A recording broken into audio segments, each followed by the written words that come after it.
you want to do for however many years you want to do it in your life. It's always possible. The doors will always open.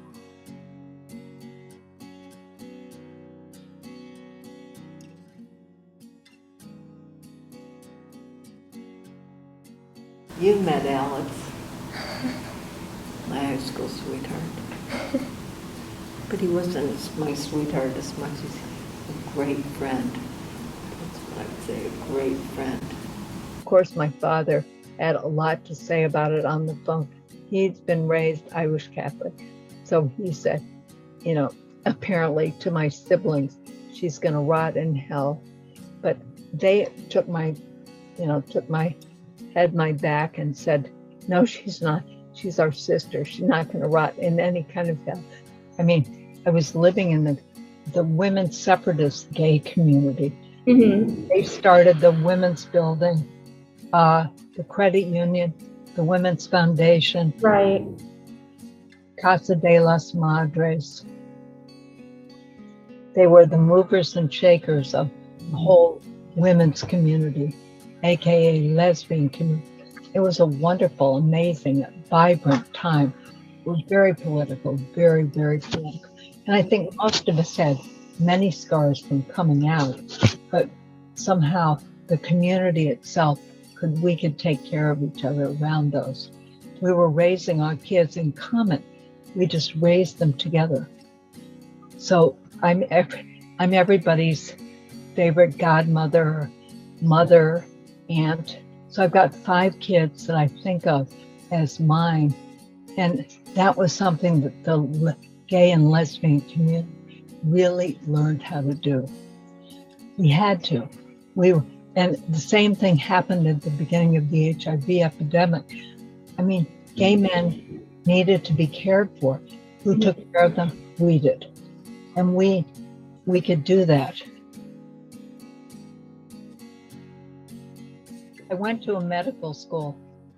I went to the joint program, which is at UC Berkeley, and it's joint with UCSF. So you spend your first 3 years at Berkeley, last 2 years at UCSF. And in my class of 12 people, half of us were gay. While I was in residency at San Francisco General, I lived right around the corner with Dion Jones and Roma Guy. Roma was one of the health commissioners. Dion was her partner, but she was the head nurse on the AIDS unit. And she's done a lot of COVID organizing. She went to South Africa and did organizing in South Africa. So, they're movers and shakers from way back. Yeah. I remember one night being on call. I mean, first of all, when that guy died. Yeah. And I just thought, this is way bigger than anybody's telling us. Yeah. I mean, the fact that he could run that race and I couldn't, and the fact that he is now dead 2 weeks later, who knows what that's about. Something doesn't compute. I remember talking to my uncle, who was a pediatric doctor at Charlottesville, Virginia. And he said, I said, Franny, can I tell you this story? And I went through the story and he said, this is huge. He said, this is going to be huge. But we didn't know it was going to be huge that early. We only knew that it looked grim from the perspective of gay bashing, because what they were talking about was gay men who were indulging in great sexual activity. Somehow they were getting tied in knots about the gay men sexual activity part of it, but we didn't yet know. I mean, I remember delivering babies without wearing gloves. We didn't know that at that time that it was bloodborne. So I went through most of my training without knowing that it was bloodborne. And that also had a different wrinkle, or that brought up a different wrinkle, because that brought up the wrinkle of, then we had to protect ourselves with our sexual partners, and we had to protect ourselves with our loved ones. And, that's a whole thing in itself. Did I tell you about my patient who every day I would come in and he would say, it's a good day to die. He'd say, Dr. Grace, today's the day I'm going to die. And I'd say, why? Why are you saying, Charlie, why are you saying it's a good day to die? He said, it just is. The cats are around, it's sunny, or it's rainy, or whatever. It was a good day to die. So one day I came in, I realized something was different. And I finally said to him, after about 20 minutes, Charlie, you haven't said today is a good day to die. And he said, I've decided that there's no reason to rush it. I'll be dead for a long, long time. So why rush it? And so he lived for another 2.5 years too. Same thing. And he'd been right on the verge of, so you never know about living and dying.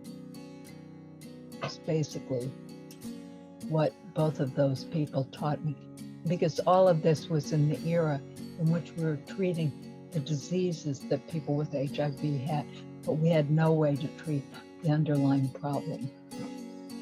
We had no way to keep the virus in check.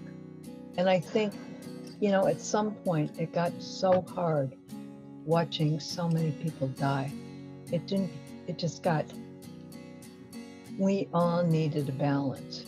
We realized, and very quickly, the head nurse and my partner, doctor, decided they would quit. They just had to. And 2 weeks later, I quit. We got a call one day, my partner and I, would we consider fostering a child at risk? And neither one of us, I was working full time. My partner was the director at Green Gulch Farm. So she had a big operation to run. And, we had not been talking about being parents. I mean, I've been trying to get pregnant 2 years early, but by then I was 45. So I thought, so I said, okay, Pauline, tell us more. I said, let me talk to Fu. And I said, Fu, are you interested in hearing about a baby? And she said, can we see her? And I said, are you crazy? That's not the way you decide whether or not to be a foster parent.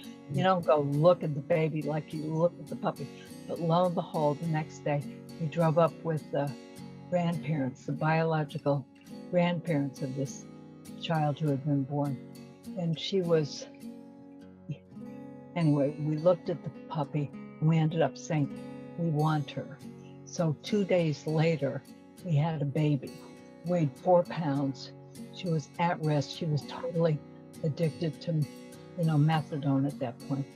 We had no idea what we were, but somehow we managed. And yeah, it was very much, and we found out that she was HIV infected when we were rolling her out of the hospital. Before we'd agreed to be her foster parents, and that in itself was took an act of God to kind of get them to agree to let us be foster parents.